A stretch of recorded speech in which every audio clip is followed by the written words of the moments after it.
Begin by removing the tunnel brace to gain access to the exhaust.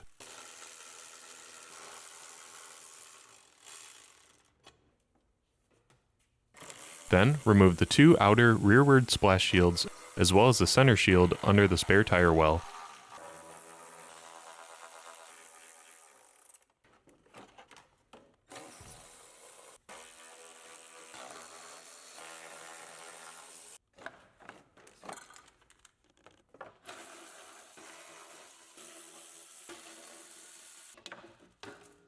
Then, remove the two chassis braces.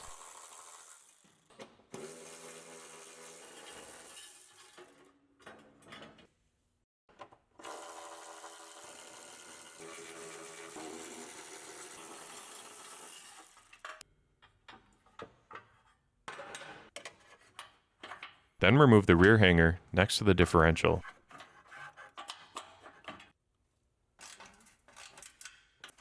Remove the two exhaust clamps at the center of the exhaust and let the back half hang down.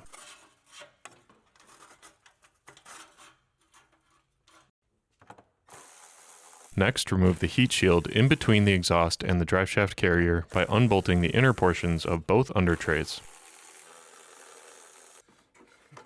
Pull the heat shield out. You will now have access to the driveshaft carrier. Start by making two cuts to the bottom of the carrier frame.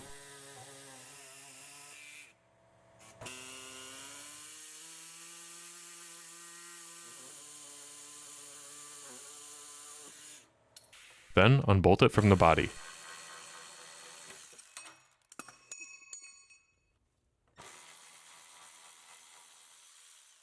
Using a razor blade, cut the frame away from the bearing.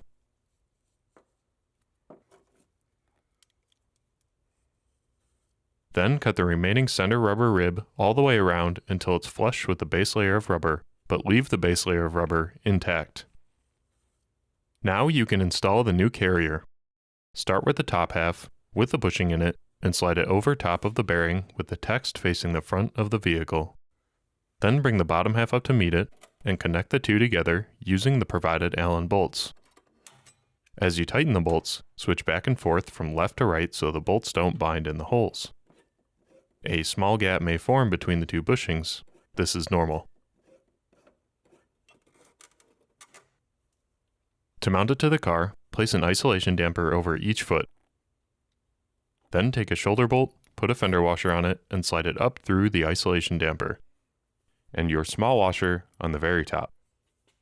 Thread it into the car. Do this on both sides.